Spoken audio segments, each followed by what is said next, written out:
Good morning, everybody. It's good to see you again. So I'll just do a quick recap of what we went through yesterday for the benefit of those who were not here and also to refresh our memories of what we did yesterday. We started out by identifying the key outcomes we want to see for our communities, and those are those worksheets there. We had the groups individually brainstorm on the outcomes they want to see for our communities 10 years down the line, because these become the ultimate outcomes that we are shooting for. And we came out with about 14 or so high-level outcomes. And that became what drives the entire strategy development process, that whatever we are doing, we are seeking to come up with interventions that will deliver these outcomes at the end of the day. And then from that, we asked what is the resilience gap that exists between the current outcome as evidence in the communities and the desired outcomes. And we came up with what we call the key issues and underlying phenomena. And this was basically an exercise that asked what are the driving dynamics, what is causing the lack of resilience in the system. And there was quite a bit of activity and a lot of output from the groups. And we came out with, I think, about 25 key issues that were described in detail, where you say, what is the key issue? How does it manifest in the society? What is one thing that causes it, another thing that it causes? And who are the primary stakeholders, or who are the key stakeholders involved in that issue? And then we went into a process of down selecting, and that's why we have those colorful votes. And we asked the group to actually vote which key issues do they feel are most important for us to address the issue of the South Africa theme. And from there, we down selected to about 9 key issues. And those are the ones we plotted on the blackboard. And the purpose of this exercise was to ask, because this is a systems issue, things don't occur in isolation. What are the linkages between these key issues? And what are the root causes? And also first, the forward effects from these issues. So we had the groups really generate a lot of linkages, and then we had the groups present. And as you can see, things like poverty became very, very critical. There was drug abuse, there was income. There are things that had very many connections that tell us that is something very interesting, that when you're talking about intervention, those become probable points where we can intervene. Then there's the issue of the feedback loops. Unfortunately, we didn't manage to depict them very well, but there are things where A causes B and B causes A. And that becomes, if you don't intervene in that kind of a cyclic loop, then we'll not be making that, we need to break that feedback loop. And that's what was that exercise. And this, I think, allowed everybody to understand what, like you have a different perspective of the system. You get a deeper overview of what are the issues in the society.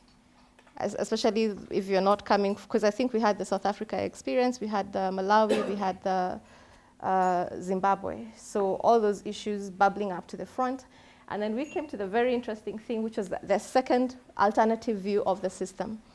Because when talking about a system, you can describe it based on the issues that you're seeing in the system, or you can look at the behavior of the stakeholders and say, because if you change the way the stakeholders behave, then ultimately you're changing the system. Or if you change how the issues, or you intervene in some of the issues, then necessarily you're changing the behavior of some of the stakeholders who contribute to the state of affairs as observed in the system. So here we had a very interesting discussion, and the key was to ask, who are the key stakeholders? Who has an influence in the issues we're describing? Either positive or negative, or who could also have an influence to the issues that we are raising. And of course, this should always be done with the backdrop of the outcomes that we seek to achieve. So we came up with the primary stakeholders and then the secondary stakeholders. Very interestingly is that in that worksheet, it's good to think wide about the stakeholders. Think about who are diffusers. Like for instance, if you're talking about behavior change, who become the entry points when you're trying to change behaviors of the community. So those have a role of diffusion, right? And there are many roles there that we should actually think about. So it's not just policy influencing, the early adopters, all those stories about innovation. We really should have been thinking that way as we were selecting our stakeholders. Then from there, we went to the analysis stage, where we ask for the primary stakeholders that we've identified. Who are they and how do they behave in the system? It's not enough to say there's local government. but we needed to analyze what is the role of the local government in this system. What are their motivations? What do they want to achieve? And the purpose of this analysis is that once you get into the mind of the stakeholder, you get a very good view of how you can change their behavior. Because in the theory of change, especially in changing behavior, you have to look at triggers, you have to look at motivations, and then you speak to those so that the stakeholder, you give them what they want, and of course make sure that what you're offering is also working for the goal that you're seeking to create. And then from there, we went to the stakeholder relationships. And this is very interesting because this is where you look for points for intervention. If you're looking at the rural HIV-affected community and you're asking how do they interface, so what is the relationship with the local government? Who has the power? And you had PowerPoints. I'm not sure, I can't see from here. But the idea was if you had 10 PowerPoints, how would you distribute? Who has the power in that relationship, right? And what value is flowing from stakeholder A to stakeholder B, that depicts the current situation, and that's something we'd want to continue amplifying. But more importantly, we asked what could but is not flowing, because then that gives you another window for an intervention point. That what if we propped up this stakeholder to offer this kind of value to this stakeholder, would that change their behavior, okay? Then the two exercises, the systems diagram, as well as the stakeholder analysis, the whole purpose of that was for us to really understand the system, such that by the time we say, what can we change in this system? You have a view of the issues, you have a view of the stakeholders.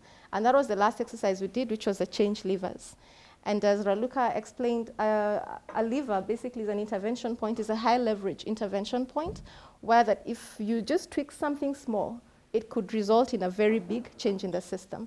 And that's the kind of intervention we want, that's something that with minimal input in terms of resources and time, we can have maximum transformational impact. And we asked each of the stakeholders with about 5 lever pages to diverge and really come up with ideas of where they think we can intervene in the system. And that was the last exercise we did yesterday. So today we're going to carry forward from that, because now we are ready to start crafting our intervention strategy based on the levers that came out yesterday. So the first exercise that we'll do today is we'll have to down select the levers. You generated about 70 possible intervention points, which was really, really good, given it was the last activity of the day, and we had had a very long day. And then the team was left behind just trying to cluster them and summarize them so that we don't have to do that in the morning. So what we have is that at the top, at the blackboard there, we have all the levers we generated, but the one at the top is a summarized lever for the things that were grouped and categorized as being of the same, talking about the same thing. So we'll give you some votes, as I think you already have them on your desk.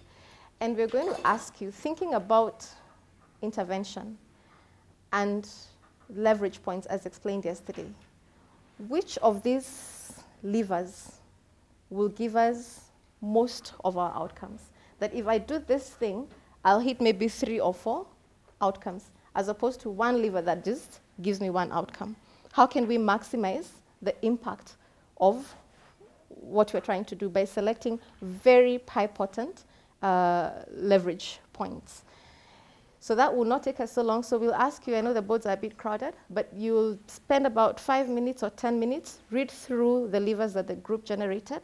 The one at the top, as I said, is summarized. So that's the one you really should focus on. And we're saying, what is the lever? What is the change we want to see in the system? And what outcomes will this lever give us, right? And I would ask you to remind the outcomes we visualized for the community. So that as you're selecting a lever, you're asking, does this give us the ultimate outcomes we postulated at the beginning of the workshop?